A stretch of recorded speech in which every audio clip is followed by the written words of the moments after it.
So Bob emails, what do you say? Yeah.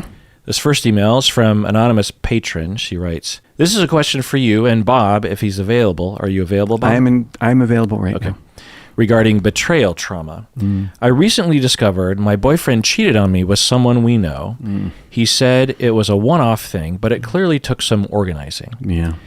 And then through this, I discovered that he was talking with his ex-wife after previously he would be telling me, I only talk with my ex-wife every few months, but they're actually talking every couple days. Oof. So basically, he admitted he was having an emotional affair with her. Yes. None of these behaviors line up with who I thought I knew him to be at all. No. I feel so scared about his request to move forward together with him because, one, I'm not sure if he can change, and two, how does one start to cultivate trust with a partner after something like this that avoid being controlling? I think, she's saying, I have an impulse, I guess, to say you can't talk to any women for the rest of your life or something like that. Right, some controlling. But I don't want to do that. No. So how do I cultivate trust? I'm scared this might just be who he is, and it will happen again. And I'm already in so much pain and feel so ashamed. Thank you for all you do for all of us.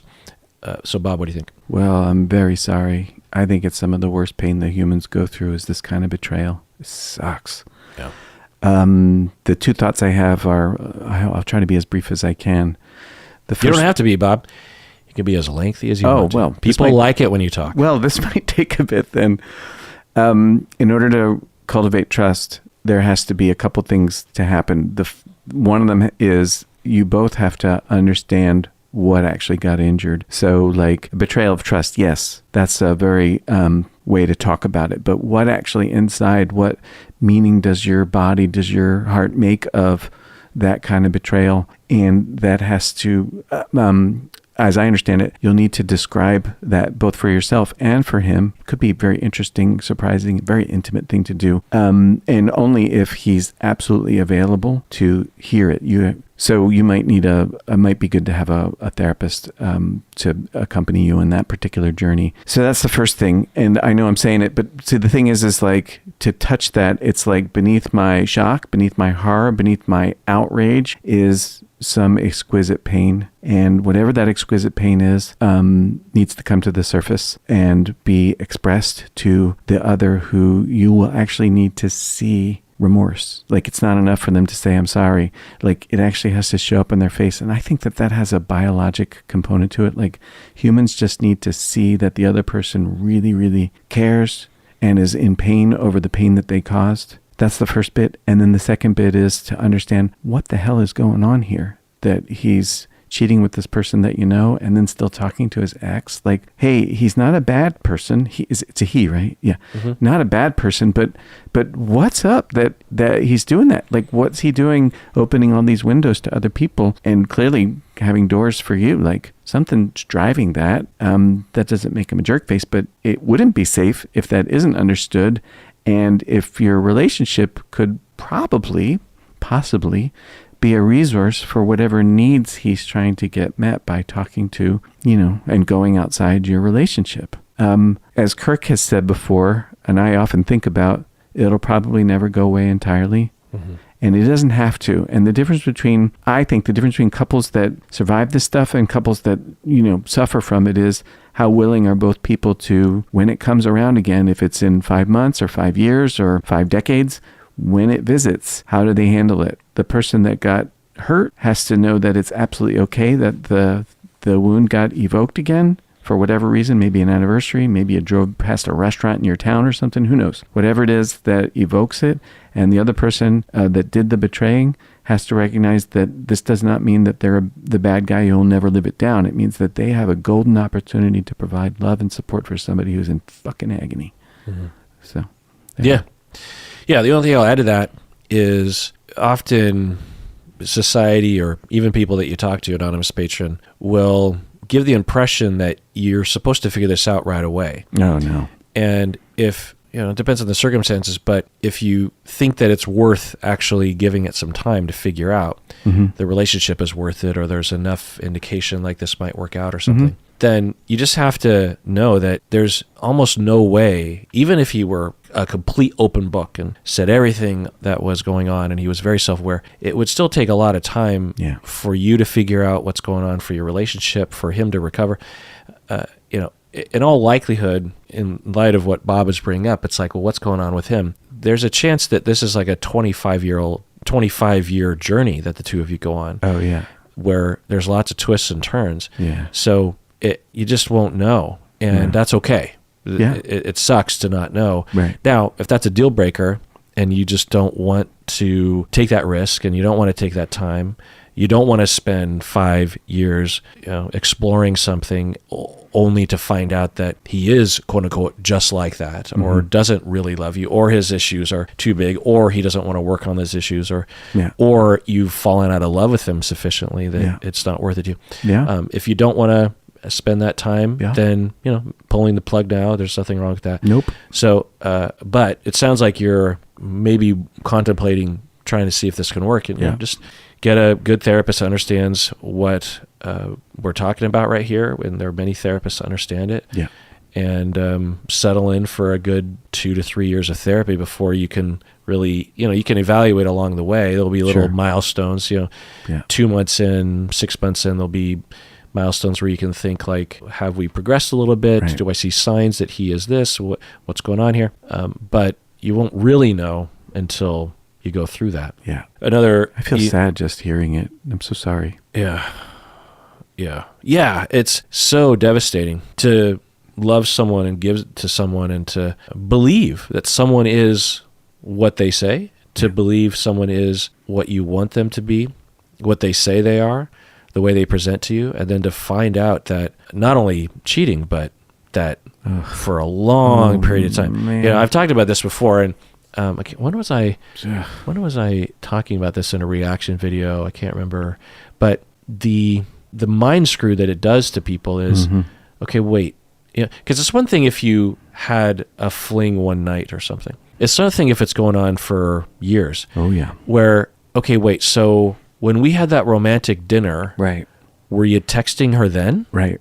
Were you thinking about her then? Right. When you said I was the only one, and you only talked to your ex-wife every few months, and you kissed me or we made love that one time, was that false? Yeah. Because there's a falsehood to what you were doing then. Yeah. Is anything true? Right. Are you ever honest? Are you ever telling the truth? So yeah, it's really a mind screw. And then you start thinking, can I trust anybody? Yeah. Is everyone lying to me? I know that sucks. How do I know? Right. There's no way to know. I'm now discovering you are fundamentally have been lying to me for a long time. Yeah. And I thought I could trust you more than I could trust anyone else. Right. Therefore, it really fucks you up. And people, stop cheating. Stop lying. Stop cheating. Stop lying. Figure your shit out. Go to therapy. Break up. But don't deceive. Yeah. Don't fuck around. You get one chance on this planet. Don't fuck it up. Yeah. And fuck it up for other people. Yeah. Fuck it up for yourself. Don't fuck it up for other people. Don't fuck it up for yourself. But if you're going to fuck it up for someone, fuck it up for yourself. Don't fuck it up for everyone else on the planet. Yeah. And, it's not only just me yelling at people for that, but also, shaking fist at society, which is that I wouldn't be surprised if a good number of cheaters have friends and people online that say like, oh, you deserve to speak your truth or to get your needs met, or because there's usually justifications that people have. She won't have sex with me anymore, or something like that, and it's like this idea of this sort of noble cheating, I think, is a phrase. Like that's crazy. Like, good for you, kind of a thing. Hey, people do deserve to get their needs met. So great. But you don't gotta lie to do it. Yeah. Like if they're really your needs, then let's put the cards on the table and say, declare it. This is my need. Yeah. Yeah. Screw your break nerve up down. and find someone else. Or break up. Yep. That's fine. Yeah. The thing that's one of the things that's injurious to people is my partner is now no longer predictable. I don't know what they are. I don't know what they're doing. I don't even know who they are. I don't know what's going on in their heart. Right. Yeah. So much of a relationship Yeah. And the connection has to do with mentalization. It has to do with, Yeah. I have a reasonable idea. I have reasonable confidence in my conceptualization of what is going on Right. in your heart. Yeah. That you like me and love me and look out for me and Right. prefer me or whatever. Yeah. And to have that get flipped on its head, then, because we always, we talk about communication and showing your love. Well, if someone is quote unquote showing their love, but you know it to be lying to you, it's not love. You're not receiving love. You're receiving this shadow of love. So you don't want to screw with that. You don't want to live a life that makes other people question your ability to communicate to them what's going on in your heart. Because Right. if no one trusts you, then no one's going to want to be with you. Right. And even when you're trying to build a connection, they won't trust it. Yeah. Even if you're legitimately trying. The other thing I want to say about this is devices. If you've cheated on somebody, give them your fucking devices. Just let them look as often as they need to. Don't have shit to hide and just give it up. Nobody's privacy is that big a fucking deal that you can't. Because believe me, what'll happen is they will get zero relief from looking at your device. Because when they don't find anything, they're going to freak out. Because not finding stuff is worse than finding stuff. Because now you're like in the dark. So just don't fight it and don't grudge it. I'm confused. What are you saying? I'm saying that when a person gets caught cheating and the person that got cheated on wants to see the devices, let's say that they're on the straight and narrow. They're not doing it anymore. They broke off the relationship and they're just, okay, I'm devoted, I'm committed, and it's the real thing. Yeah. Then when that person has a fucking insecure moment at 11:30 on a Thursday and they need to see the goddamn device, just give it to them. And what'll happen is they'll look and they won't find anything. And not finding anything is not a relief. It just means, fuck, maybe I don't know where to look. Maybe you've got some fucking email that you don't tell me about, or a burner phone or some shit. Their brain will come up with some way in which you were lying, and they'll be more freaked out by looking. But at least initially, they have to look. They just have to.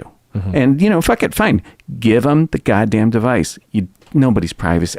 I hear this about, my privacy, blah, blah, blah, blah. Fucking bullshit, your fucking privacy, man. Fuck your privacy. You gave that up. And let's face it, if you really want to help somebody, if you really love that person, and not only just for your own well-being and welfare, want the relationship to survive, then fucking give up the goddamn device, because think about what you just did to them. You just undermined all their confidence in you, and rightfully so, because you undermine all their goddamn confidence in you. So everybody has this thing about, well, it's my device, it's my phone, nobody has a right to it. Yeah, fuck you. No. Fucking give the goddamn thing up. Yeah. And let them look. In fact, offer it. Don't wait. And don't grudge it. Just here. Yeah. Why don't we look together? Yeah. Why don't I just sit with you while you don't find anything, and I can love you while you're in pain? Mm-hmm. Like, why the fuck not? Mm-hmm. Golly.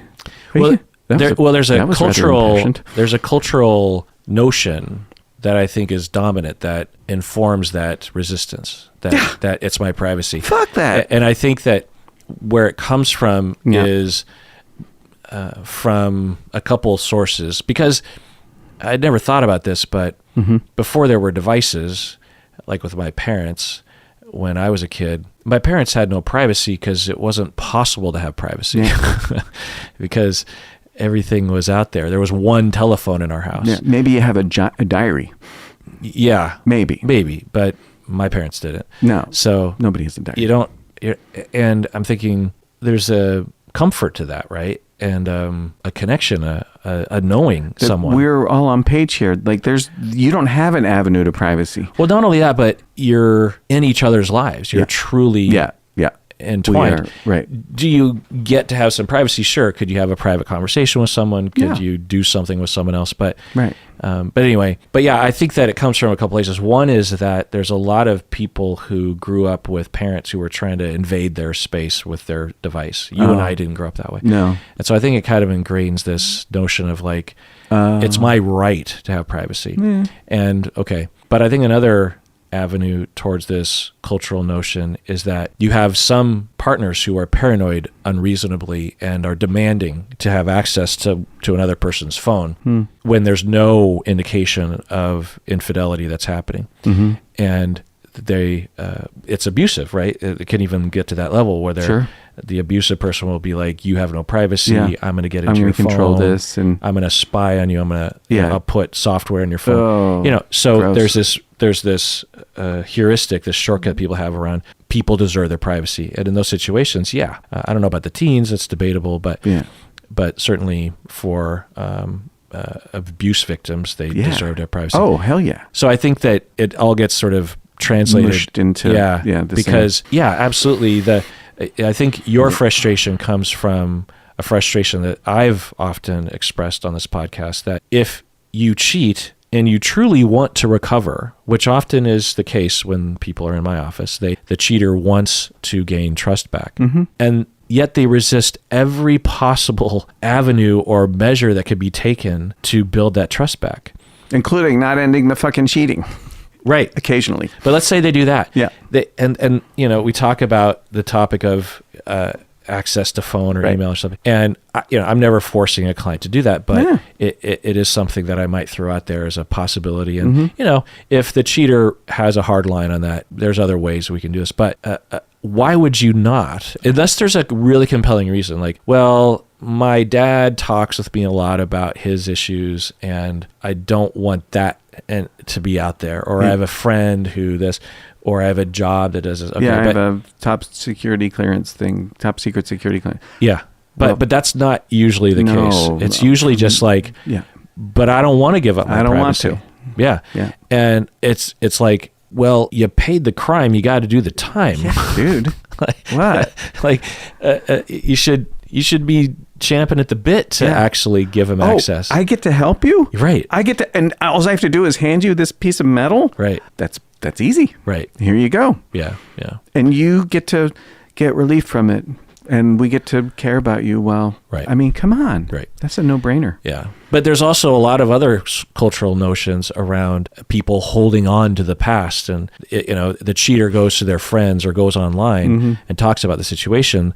They're going to get a lot of people are being like, your therapist is making you do what? There's a lot of pro-cheater culture in our culture. I'm not online, and I'm really glad I'm not online. Well, it's a reflection of our culture. Yeah, no, I if you get it. were around the water cooler in the 90s, Sure. it would be a similar conversation, I think. yeah. Anyway. I'm not around the water cooler either.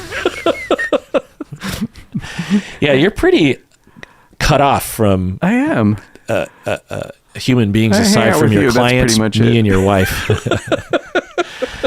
All right, let's take a break and we get back. More emails. What do you say? Right on. Okay, we're back from the break. So patron Crystal from California, she says, I have a question for you and Bob. I was recently watching an interview on YouTube where the interviewee, let's call her Kate, was talking about her experience in therapy. So Kate's on YouTube talking about therapy. And Kate says that her therapist once told her that she was too self-aware and that there was nothing she, the therapist, could do to help her. So the therapist says, you're just too self-aware. There's nothing more I can do. Huh. In the YouTube video, Kate was saying that basically in therapy, she would say, this thing happened to me as a kid because of this, so now I do this and this. Uh-huh. So the Kate person had a lot of self-awareness as to how her present behavior relates to her childhood traumas and that sort of thing. Great. Kate said she appreciated that the therapist was upfront with saying that she didn't know what to do with Kate. Huh. Kate didn't continue seeing the therapist after this, and it was insinuated in the YouTube video that the therapist may have even terminated with her because of this "you're too self-aware" thing. Huh. And so Crystal from California goes on. I've had a similar issue, and at times I also feel too self-aware for therapy. Like I already know what my bad coping mechanisms are and why I have them. So therapy just isn't helpful sometimes. I don't think this is an uncommon sentiment, though, and I think hyper self-awareness can be a trauma response itself. Have you ever dealt with a client who was too self-aware? What do you do when therapy doesn't seem to be working for a client? Would you ever terminate with a client over something like this, Bob? I'm thinking about... Oh, back when I was young, I used to see this really lovely man. And I didn't get to see him very long because it was right before I left the clinic where I was working. So maybe a few months. And he was smart. Like went to one of those like MIT kind of schools. Smart, like really smart. And he'd talk. And I would be overwhelmed because he could talk circles around me. And I'm not a dummy, right? And I know how to put a noun and verb together, but I used to get like just sort of overwhelmed. And so occasionally what I'd say to him is, well, you're a lot smarter than me. So can you just tell me what I'm going to say? just do my end too. We'd have a laugh about it. And so I don't buy this notion of too self-aware. I don't even know what that really means. I mean, I think it's great if you're psychologically minded and you are self-aware and you're able to, look at yourself, maybe, like step back a bit and look at yourself and see, even validate, see how your behavior makes sense. But I don't think that's why, at least the people that I see, that's not why they're coming to therapy. They're not coming to therapy because they're too self-aware, or that's not a symptom of a problem. And it sounds like it's kind of a cognitive intellectualization of, I don't know what, growth, maturity or something. I don't know. What's it like to be in the presence of the other and be seen and cared for? That's what I'm interested in. So what I'm curious about with Kate is, what about that element? Because maybe the therapist was intimidated. Maybe the therapist was scared, or maybe the therapist thought their job was to teach. Maybe that's a part of our job. I guess occasionally that's something. I mean, I wouldn't want to rule it out entirely on the one hand. But on the other hand, I can do therapy with people that are very self-aware and offer something really useful, which is care. You're very self-aware. I am. You might be the most self-aware client in the city limits of Seattle. Well, shit. I haven't seen anybody else at the meetings. And yet, you're still in therapy and will be for a long time. Yeah, probably. So what is the agent of change in your therapy? It's care. And how does that change? What's the change? Slowly. I go to therapy every Tuesday at 9. And when I show up, I'm coming in there forgetting that he actually likes me and cares about me. And that, honest to God, last week I said to him, I don't know why I sit down here and I feel like I'm going to be lectured to or talked down to by my dad. And I told him some story, but that was coming to mind about some crappy thing that happened between me and my dad when I was 19 or 18 or whatever, a long time ago. And I forget that he doesn't do that. I don't know why that is. Like, I wish I could have more object permanence about the fact that my therapist cares about me.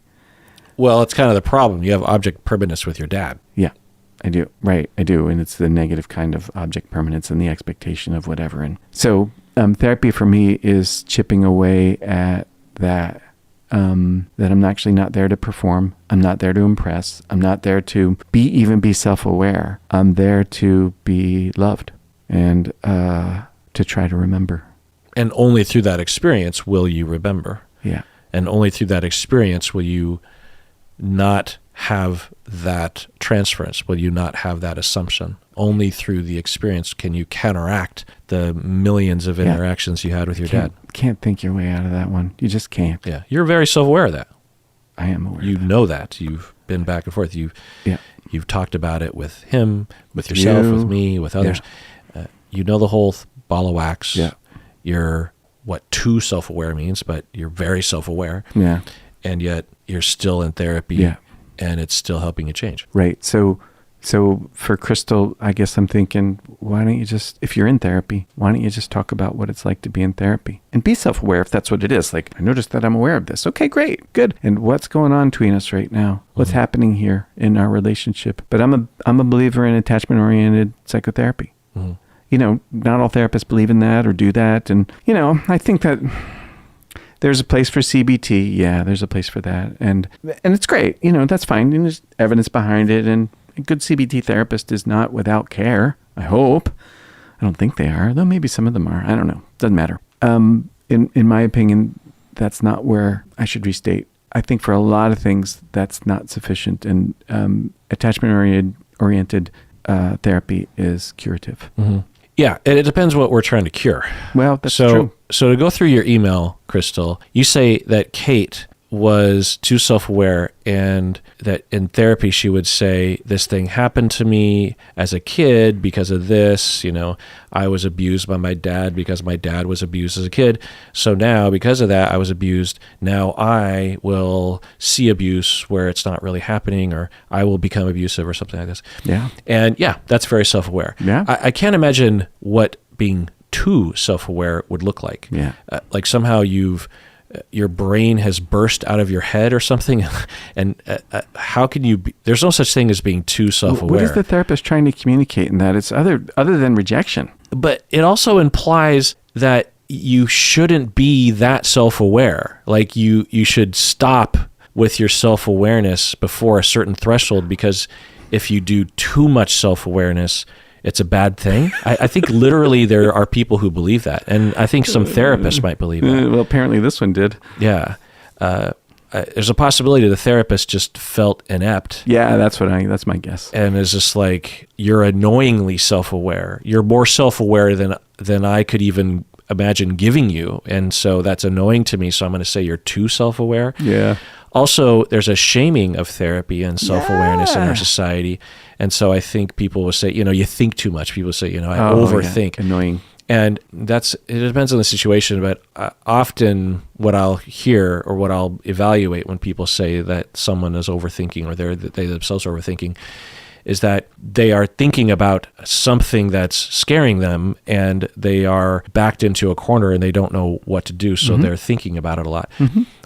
And to imply that the individual should stop thinking about it is somehow denying human reality of emotions and stuff, and denial of emotions. Right. And so I think it sounds like it's kind of in that camp. Yeah. But the way that, Crystal, you're talking about this Kate person is that Kate seemingly didn't need therapy, because there, at least the way you depicted it, there wasn't a thing that Kate was saying, even though I'm aware of it, I still have this issue. Mm-hmm. So Bob would say, even though I'm aware that my abuse childhood history affects my perception and ability to absorb love from other people, even though I'm aware of it, I still will fall into that mindset, and I need to go through the mindset to counter it with a corrective experience so that I can internalize that and actually believe and trust that not only love will happen, but that it's safe to open myself up. Right. And I need to go through that.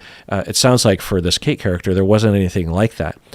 They might actually have succeeded in therapy such that they're self-aware, and now they're tasked with just enacting that self-awareness. And there isn't anything beyond that, or at least that's noticeable to Kate. Yeah. But Crystal, the way you talk about therapy is that you're very self-aware, but therapy isn't helping. You say, I already know my bad coping mechanisms and why I have them. And so, Crystal, I'll just say, that's great. Yep. Over time, I've really tried to develop a foundational understanding of the agent of change and therapy. And in a nutshell, and I've said this before, there are two pillars of therapy. One is self-awareness and one is corrective experience or healing. For everybody, self-awareness will help to differing degrees, and it depends on the situation. But self-awareness is only half of the equation. The other half is actually having the corrective experiences that will change your personality and your reactivity as such that you won't have the need for self-awareness in the moment.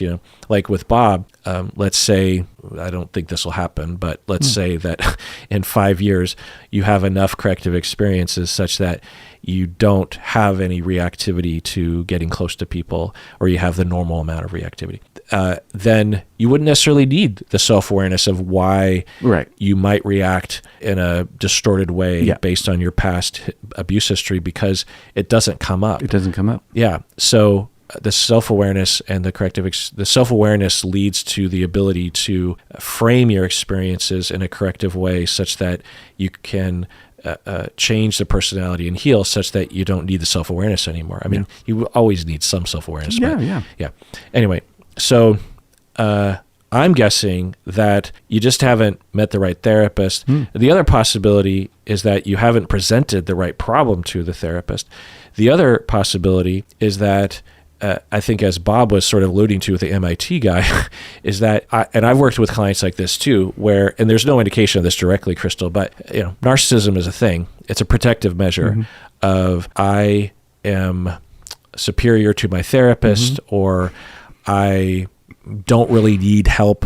So with the people with narcissistic, they're on the narcissistic spectrum that I've treated, they will have reached a point in their life where they're at such a crisis that they know they need help. There's something going on with them. And so they end up in therapy. But when they sit down, of course, they transfer and they're scared and worried and they have a lot of issues as children reaching out for help, and they were rejected over time. And so it's hard to tolerate the action of therapy where they're actually just handing themselves over and interacting in a close way with their therapist. And so for a long while, the client will stay in therapy because they know they want to be there, but they'll keep the therapist at arm's length. And one of the ways that there's different styles of narcissism, but one of the styles is to pontificate and to appear smart, to appear like you don't need anything. Like I don't know about you, Bob, but the countertransference that I'll feel with someone in this camp is I will slowly start to feel like I don't matter and that I'm a terrible therapist. I'll even kind of throw stuff out there and the client will be like, yeah, that's not really the issue. Anyway, moving on. And, they just gallop down the road. And it's like I'm not even there. You know what I mean? Right. And I'll start to feel bad. I'll start to get hurt. I'll start to get angry. Right. And when I notice that, I'm like, oh, okay. And then I know that the transference and the countertransference, I know the trauma, that's how they felt when they were growing up.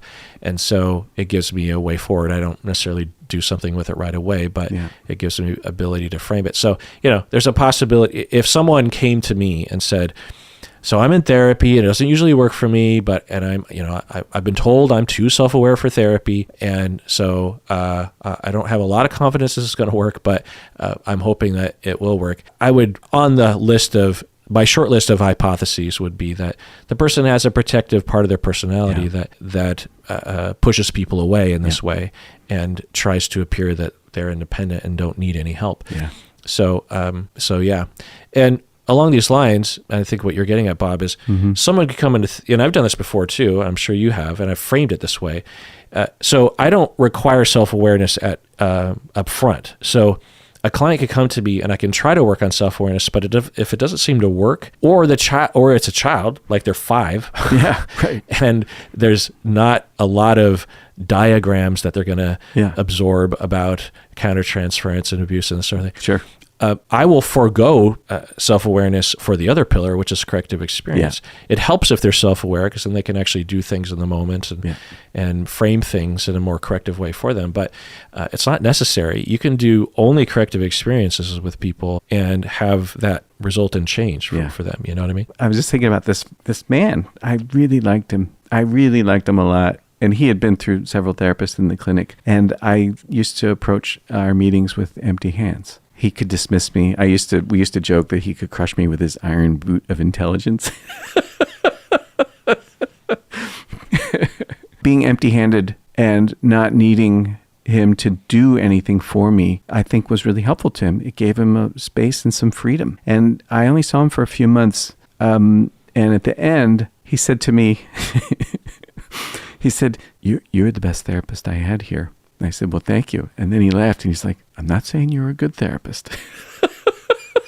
I'm just saying you were the best.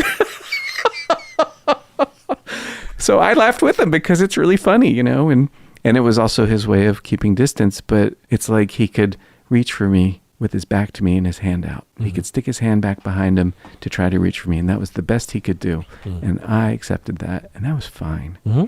Good guy, really good. I think about him very fondly. Narcissistic guy, but good guy. Yeah. All right, let's take a break.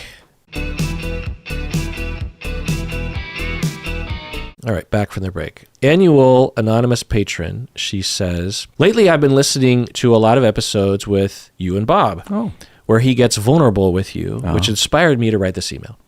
In your most recent patron Q&A on YouTube, I do these YouTube live streams and people ask questions in the comment section and I'll answer them on the air. I asked a question, so she asked a question. It was about the difference between flaw shame and effectiveness schema. So just chiming in here, I coined, I think, this term flaw shame in relation to OCPD, obsessive compulsive personality disorder, that I think at the for borderline it's abandonment trauma, and I think for OCPD the core is flaw shame, that you've been shamed for being flawed in some way. You've been criticized and rejected because of that. And so she's saying, I asked about what's the difference between flaw shame and defectiveness schema. It was something I had been wondering about for a while because I can identify with both. But I assumed I am likely just confusing one for the other. So just chiming in because I think this goes to another topic, but Yeah. the way I would answer that today, and I hope I answered it this way in the moment, I can never know, is that there's a difference. It can result in the same, if you are flamed for, if you're flamed for flaws, if you're shamed for having flaws as a child, then you can develop a defective schema, meaning that you believe that you're defective at your core and there's really nothing that can change that. And you just have to hide it. If people really knew you, they would see just how worthless and rejectable you are. But that's only one avenue of that trauma. Another avenue is to say, I'm going to be perfect. Yeah. And I can achieve that. You can also have both, but they're different. You know what I mean? And might flaw shame, might someone with OCPD deep down, is there an inherent element of some deep down imperfection that you have to mask? Yeah, you could word it that way, but in description and in narrative and in vibe, it's a different experience. Bob, you have a defectiveness schema. You believe that you're defective deep down, correct? Yeah. Why do you answer it that way? Because it's fun. I was like, did we not talk about that? I thought we for did. Sure. Yeah, we have indeed. Whereas I have flaw shame. I'm perfectionist. Now you might also be. Are you perfectionist as well? I have my moments. Yeah. Yeah. But I don't have defectiveness schema. I don't believe deep down that I am unlovable or rejectable. I don't see that in myself because I wasn't treated in that way. So would you say that you're not mindful or vigilant about a flaw being revealed, or No. it only comes up if one happens to surface, you flub a note on your guitar or something? Well, it's different to be seen as being flawed or to make a mistake than to be inherently deep down. To believe. At my core, regardless of what I do. Like, I guess with flaw shame, it has more to do with action and observation than it has to do with baseline. You're just disgusting and gross and self-perception or whatever, dirty or nothing or something. Right. Yeah. Those now might some people kind of word them similarly. I can see but as someone who has a mild case of flaw shame and definitely does not have defective schema, I could say that they are not one and the same. They're not the same. Yeah. So she goes on, The thing is, I never participate in Q&As online out of fear. Oh. I overcame this fear by reminding myself of your compassion. Oh. But as soon as I hit send, I felt an enormous wave of panic and shame. I felt like my question was extremely stupid, unintelligent, showing that I know nothing about this topic. I also felt guilty about selfishly posting my question and expecting you to spend time on it. Looking back on it later, your answer was very helpful and interesting, and I appreciate it a lot. But at the moment, all I could hear was that you were judging me for being stupid and looking down at me. Oh, man. And just chiming in here, I would never think that. It's just like not a thing I would think ever. No, you appreciate that people are interested and want to talk about this stuff and are curious like you and enjoy, Yeah. If anything, I'm like thinking everyone thinks I'm stupid. But I would never think that about someone that wrote in like that. Yeah. From your podcast, I have learned enough to know this likely has little to do with reality, thinking I'm stupid, and comes from my childhood traumas. But I would really appreciate it if you could tell me how you experience such questions so I can actually internalize it. I think it might be a valuable corrective experience for me. Just chiming in here. Yeah, well, anonymous patron, when I'm at my sort of cruising speed, which isn't my best speed, I am not really thinking about the personality of the person asking the question, because live Q&A, there's a scrolling live stream chat that's just going by very quickly, and I'm trying to think on my toes. And so I'm in my own head trying to be of service to the audience. And so I read a question, and there's no time in or space in my brain to contemplate what your personality is, or if you're stupid or smart or anything. I'm just like, I'm flying by the seat of my pants. So that's my cruising speed. At best, though, when I hear a question like that, I imagine that the individual has one or both, and I feel bad for that person. And also feel very, especially a question like that, because I would suspect that you learn those concepts from me. So you're like connected to me. You've been with me. You're like not really, but kind of like a student or a supervisee that has contact with me, someone that's in my life, someone that says, what's the difference between flaw, shame, and defective schema? There's so much implied contact that we've had, and that closeness feels good to me, and extremely gratifying that, because that's really one of the best experiences that you can have. I guess you can have this as a therapist as well, but I think it's more likely to show up as a professor that, and maybe when you were doing the DBT classes, you would probably have this. So there'd be a point where the student in your class would ask a question or say something to someone else in the group that would indicate that they have really absorbed what you have been trying to get across to them, and they believe it, they've internalized it, it's theirs now. And your language, or your terms, things that that they did not have prior to entering the class, they are now using themselves. They're comfortable with it. They believe in it. They understand it. They get it. They're using it in a way that is helpful to themselves. How did that feel when that would happen? Oh, is there higher praise? Yeah. I don't think there is, when you live inside the mind and heart of another, and that they're grabbing hold of something that they find useful and helpful. Yeah, that's fantastic. Yeah. That's how forgive me. Anonymous patron. That's how they sound. Like they've done that. It's fantastic. Right. Yeah. And taking care of themselves because they deserve it. Right. Yeah. So, at best, that's how I'm thinking. Yeah. So I hope that is a corrective experience for you, patron. The other thing I'll say, anonymous patron, is let's say in this weird, bizarro world, I did think you were dumb. That's not on you. That would be on me. Yeah. Just because someone thinks you're dumb, which happens, does not mean you are dumb. Yeah. So that's another part of this corrective experience, is for me to tell you as a corrective experience that you don't have to listen to anyone say anything about you. You don't have to regard anything anyone says about you or believes about you, even if you don't know you think, I think they think I'm stupid. Maybe there's even indications.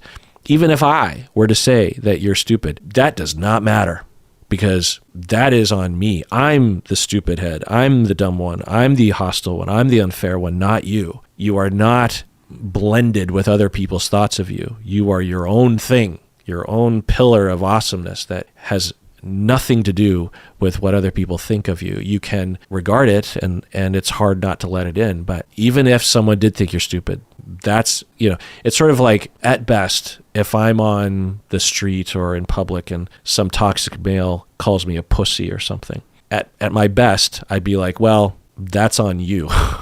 Yeah. I feel bad, internally, at least I'd be thinking, my manhood or my worth as a human being is impervious to your random attempt at insulting me. It doesn't affect me. I'm strong enough. I know myself enough. Illogical for me to even think you would know who I am based on this road rage incident or something. So now, I'm not usually like that because it's hard to be that way. But anyway, going on. I also just want to thank you and Bob. While writing this email terrifies me, I will send it, which I never would have done before I started listening to the podcast. Right on. You also helped me develop a lot of awareness for my issues. So thank you very much. Right on. You're very welcome. Thanks for writing in. Yeah. All right. One more email here. Bobby G. Okay. Upper tier patron, Arizona from Arizona. She says, from 2019 to 2021, I had a wonderful therapist. It was the most secure and corrective experience I have ever had, particularly with a male. At one point, towards the end of the relationship, I made a mistake. I told him I was planning on having skin removal surgery to remove 10 pounds of extra skin after massive weight loss. He asked me directly, how much does it cost? So just chiming in here, what do you think about a therapist asking a question like that? Oh, I don't know what to think about it. It sort of depends on, were they just sort of interested and curious? Yeah. Was there something on their mind around money or, whatever? So I don't really know what to think. Right. So far, I don't have an opinion. Yeah, same. I trusted him from the depths of my heart and told him the number. It was a high number, but I saved up the money for years and desperately wanted to feel comfortable in my own skin. Wow. And prevent skin infections. A few months later, he announced that he was no longer accepting insurance, but he was going to work with every client and that no one would be abandoned for financial reasons. So, okay. I have had this transition. Did you make this transition? I can't say I did it like that, but I did make this transition. From taking insurance to not taking insurance. Yes. And it sucks because it makes things less affordable to people. Yep. But if we as clinicians are going to make a living and pay our bills and maybe have a tiny retirement fund, then this is kind of the way to go. The problem is that there's not enough funding and tax money spent on people getting access to therapy. It's not our fault for trying to actually have a career and not living week to week or month to month. Anyway, so yeah. And one of the worries that we have as therapists when we do this is that for some of our clients who we care about, it will be hard for them to afford us because they'll be going from a $10, $20 copay to maybe using out-of-network, which may or may not even work. Right. And so they might be going from $20 a week to $75 a week, or maybe even $200 a week. Right. And for many therapists, and it sounds like her therapist said that he would work with people and say, like, if you can't afford 200, we'll bring it down to what you can afford. Right. Kind of sounds like that's what he was saying. Yep. But ultimately, he didn't work with me. So I've read this email previously, and it's a little hard for me to tell exactly what happened, but let me continue reading. Sure. I can't help but wonder if he wrote me off as being wealthy because I could afford that surgery and therefore was someone who would ultimately cave and pay up in order to bask in the only secure relationship that I had ever known. Oh. So just chime in here. I read this email a bunch of times, and I kept trying to figure out what might have happened based on, I'm trying to read between the lines of like, what's the detail here? Because I have a hard time believing that he just said, I'm going to charge $200 an hour. That's my fee. And she was going from 20 to 200 and she couldn't afford 200. And I have a hard time that he was just like, well, because you had that surgery and you're a rich person, screw off or something. So I don't know, but I think there's a 50% chance based on what we're hearing that what might have happened is that he said this to her and all of his clients, and he felt bad about putting clients in that situation. And she presented to him, she's like, well, I can't afford X, but I can afford Y. So is it okay if, or maybe even can I just keep it at my copay? And he maybe immediately said, well, actually, I can't go down that low. My fee schedule is going to be, my lowest price will be 75 or something like that. Whatever, yeah. And she couldn't afford that. And so he had to terminate with her. And so either he misspoke when he said, I'm going to work with all clients regardless, or he didn't really word it that way. And he kind of said it in a way that made her believe that no matter what, he would try to make it work with her. Because that's quite a statement. Like if someone came to me, I would never recommend that they say that to all their clients. Because, if they said that to me, I'd be like, so are you prepared to see a client for $30 or $0 an hour? Because what if the client, their copay, they lose the ability to even pay that, coinciding with you switching away from insurance? Are you prepared to see 5 clients at pro bono or something? Because there's a possibility that could happen. And if so, then okay, great. Because you're really opening yourself up to what you want to say is, I'm switching away from insurance. And for those of you who might have a hardship, let's talk about it. And I have a fee schedule here based on your income.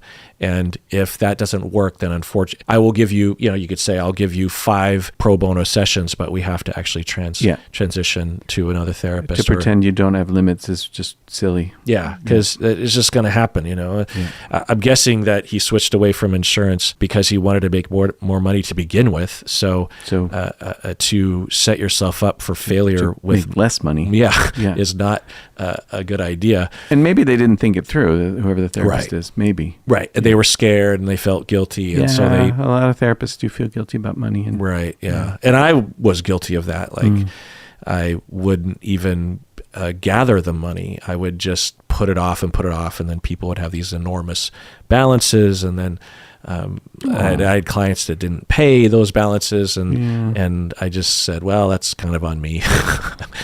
Thousands and thousands of dollars. I'm pretty good with a lot of the professionalism of our profession, but that's just one of them that I just had. Everyone was always better than me in that. Anyway. Yeah.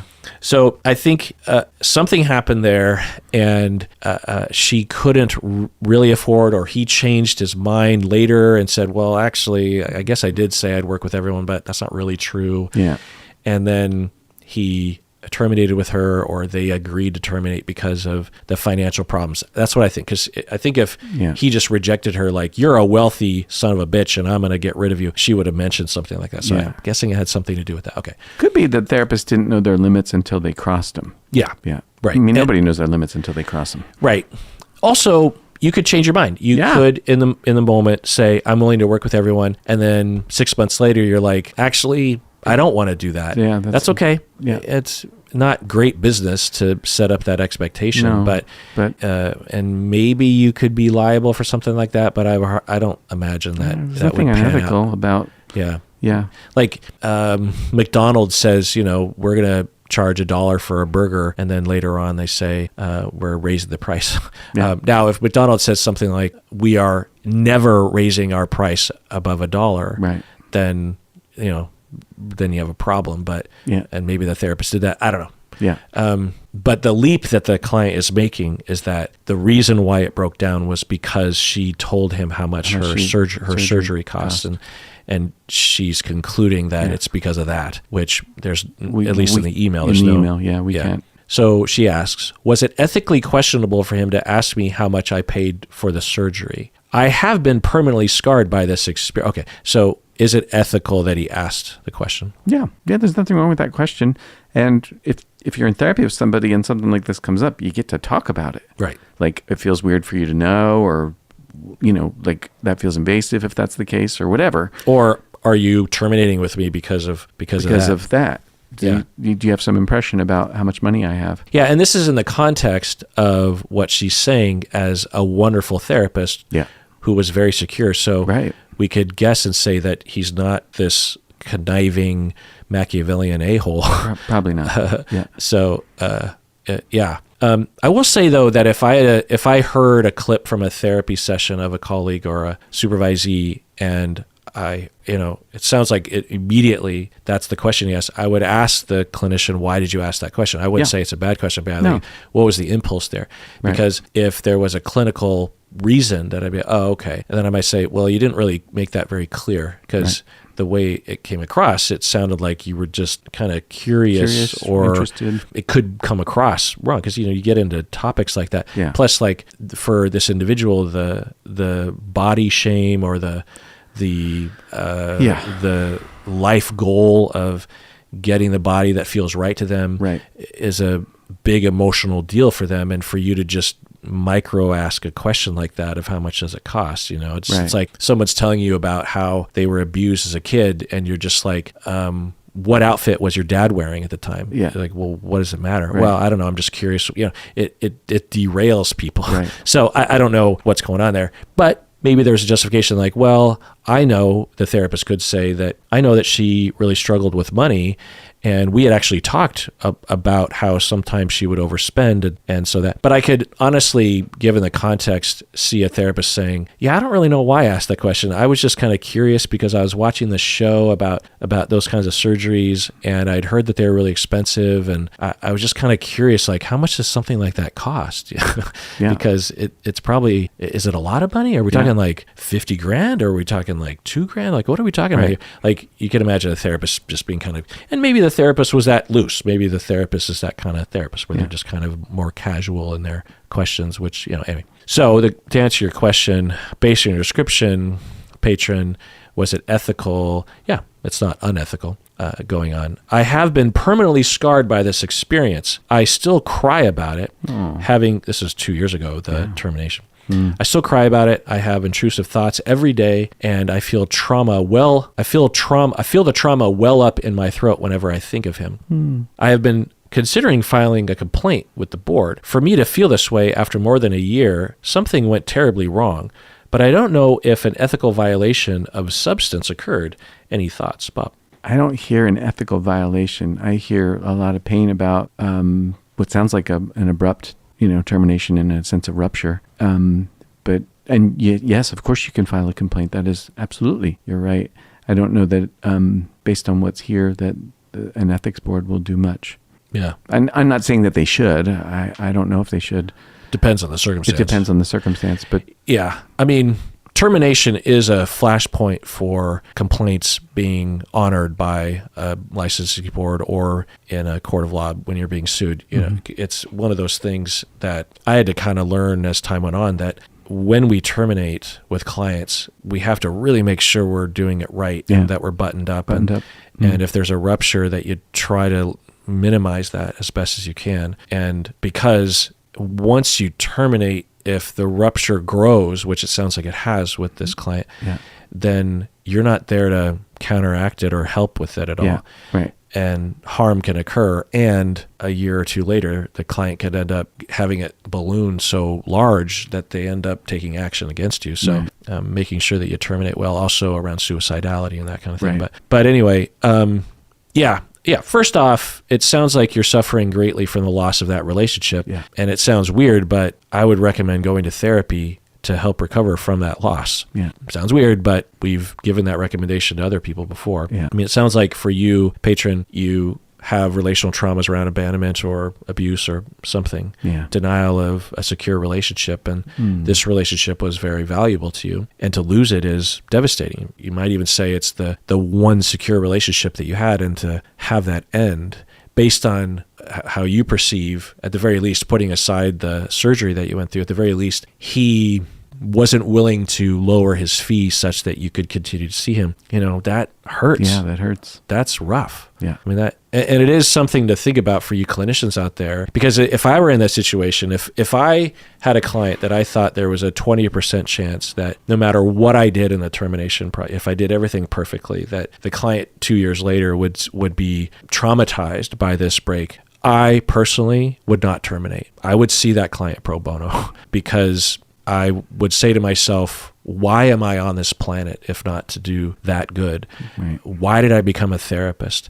Yes, it sucks that I have to bite the bullet monetarily, but I'll make up for it in this other way. I won't budge with these other clients about this sort of thing, or I'll make sure that I have a fee structure such that I can pay my bills, or learn whatever I needed to learn based on this, circumstance.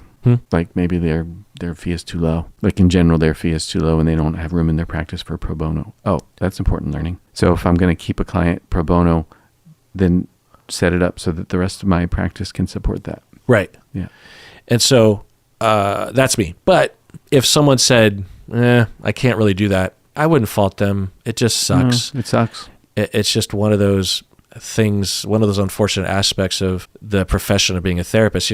Sometimes you move, or you get sick, or you want to change careers and you shut down your practice. And if you're the sort of therapist like Bob and I, then you're going to have these attachment-oriented clients that no matter what you do, it's going to be a huge loss for them. That's going to involve a lot of grief. Yeah. So it sucks. And you deserve to recover from it. And if you found a therapist, for example, and you did develop a good enough secure attachment with that other therapist, might even be deeper, who knows, and you heal to some extent from that previous therapeutic relationship, a couple years' time, you could be better off than you ever were. It's this isn't like you're doomed and there's no hope in sight, Yeah.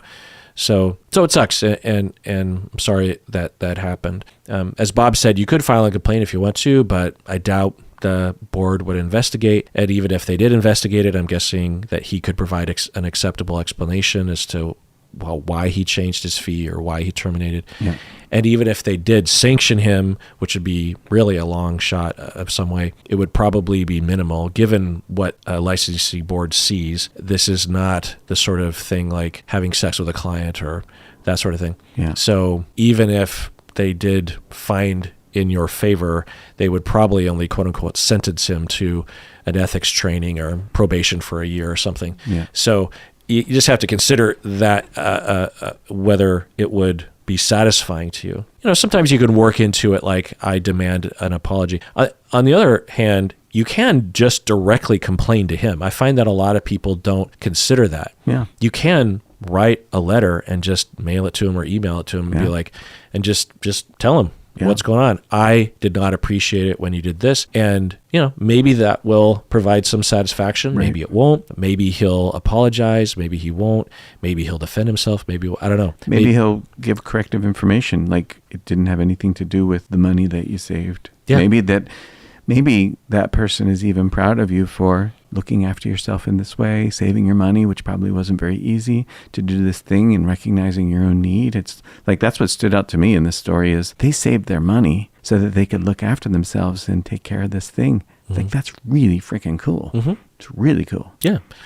So it sucks. And it's normal to want, especially when you're that hurt, you're that angry. Yeah. It sounds like you might be angry, that you want someone to, get their just dessert or something. And it isn't really usually possible in these scenarios. But I'm guessing, as Bob is pointing out, what you want is validation from us and maybe from him. Yeah. Imagine if that could happen.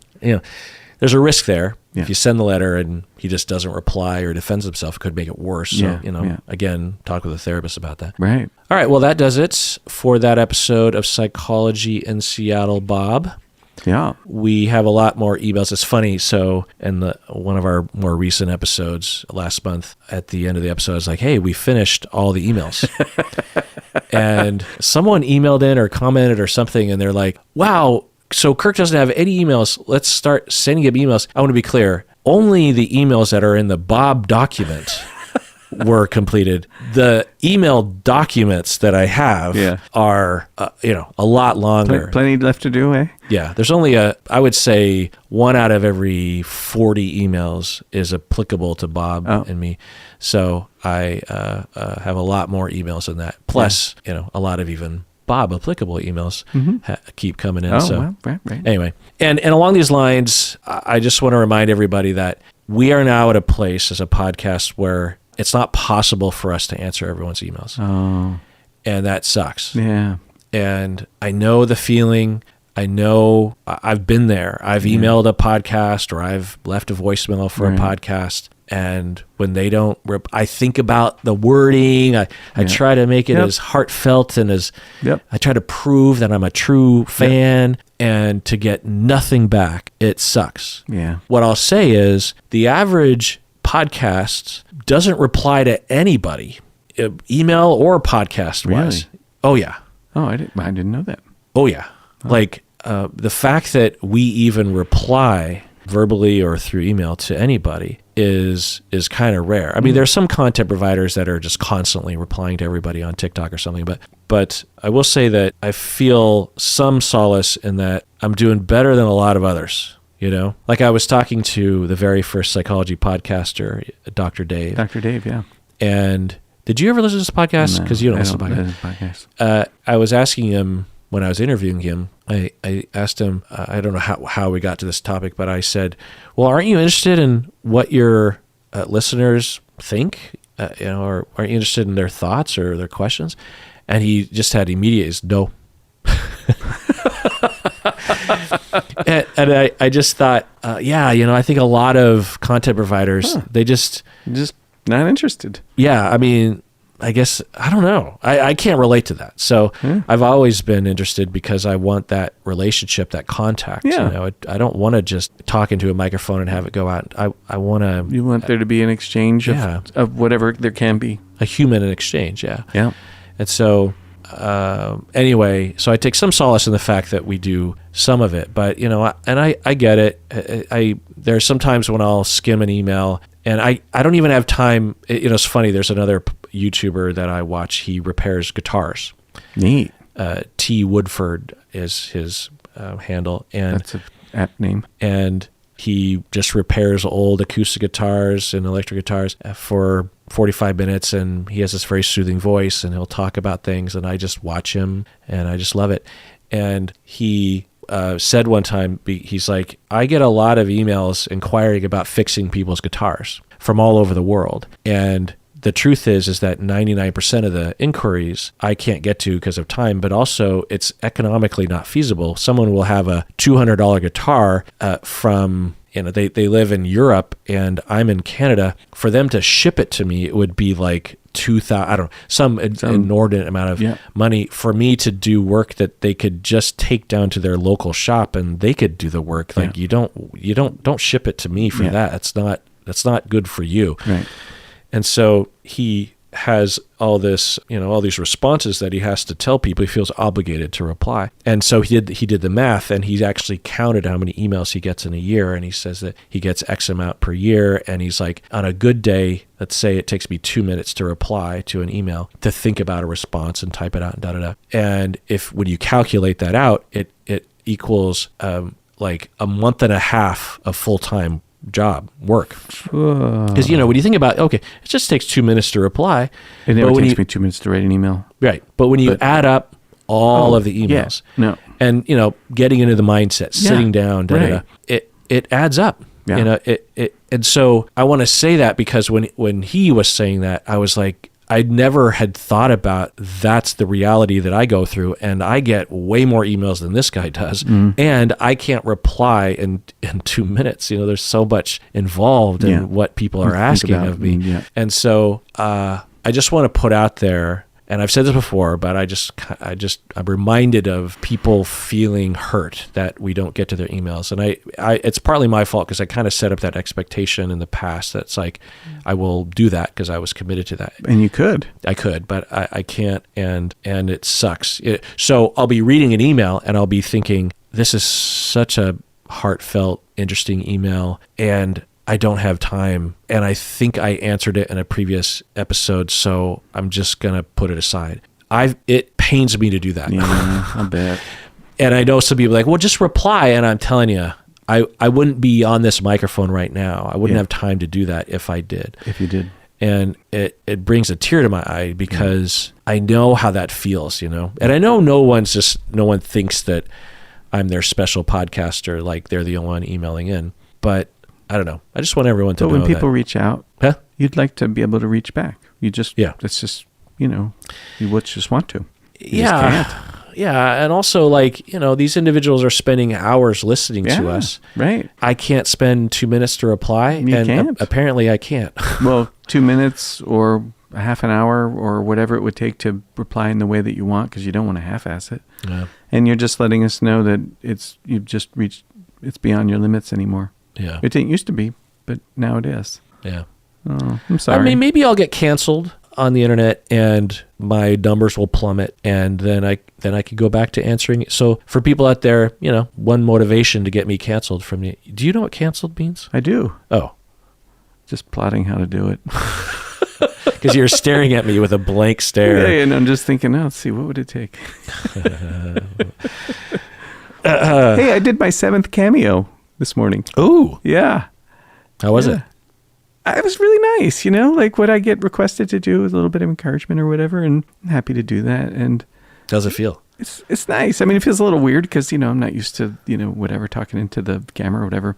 But it's nice, and I'm glad that I can do that. And the feedback I've gotten, not much feedback, but the little bit I've gotten is, that people are happy to get those from me. The reviews on Cameo. Yeah. So, and then, I told Colleen about it, and I was joking. I said, well, next time we fight, you can request a cameo. She said, yeah, I'll buy a cameo from you, and you'll have to say what I want.